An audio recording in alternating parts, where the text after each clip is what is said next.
که هر شب مستیم و بهمون میگید کافر، اینو بدونید که ما حواس خودمون خدایی داریم اسمش اللهه، ولی کم با خدای شما خیلی فرق داره.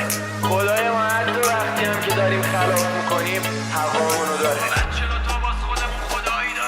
ما بچه‌لا تا باز خودمون خدایی داریم، لکن خدای ما با خدا شما فرق داره. هر شب با رفقا پیک میزنیم مست تو کوچه، خدامون کاری نداره چون که مهربونه. می نوشیم تو این دنیا نداریم ریایی، اصلا تو میخونی نماز نواسه خدا واسه بهش. بهمون میگن کافر چون که لاتو چاقو کشیم، خدامون یاد داده که جانم عذاب نکشیم. خدامون یاد داده بمون که پول کسی رو نخور، به دختر مردم به نگاه رابطه فکر نکن. اگه قسم خوردی بخور، به ناموست قسم نخوردین. ما انسانیت شما اسلام دین، به قول قرآن کریم لایک رو افتی. یعنی در دین اجباری نیست ولی ما دینمون رو داریم. میخوام بگم برات از سوره زها فلسفه و یوتی که رب و کف ترزا میگه خدا روزی بهت قد عطا میکنه که از ته دلت مکم بگی الحمدلله. میخوام بگم برات شیوه عمیق‌ترین اعوذ بالله من الشیطان الرجیم ان الله یحب متوکلین، یعنی خدا دوست داره بهش اعتماد کنیم. فقط خدامون و عشقه،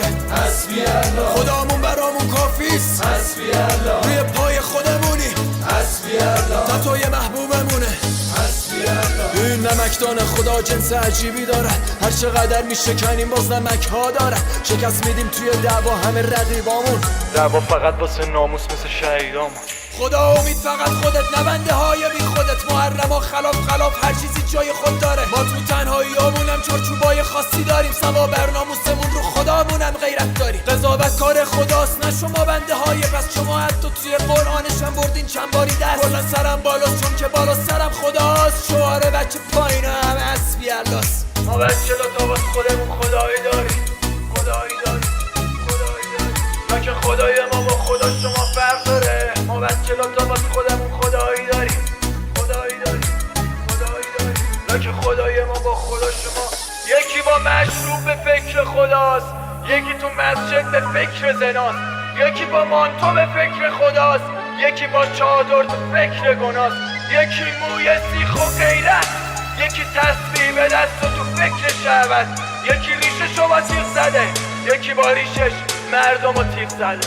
بده بره فقط خدامون و عشقه، حسبی الله. خدامون برامون کافیست، حسبی الله. روی پای خودمونیم، حسبی الله. تتوی محبوبمونه، حسبی الله. این نمکدان خدا جنس عجیبی داره، هر چقدر میشکنیم باز نمک ها داره. شکست میدیم توی دعوا همه رقیبامون، دعوا فقط واسه ناموس مثل شهیدامون.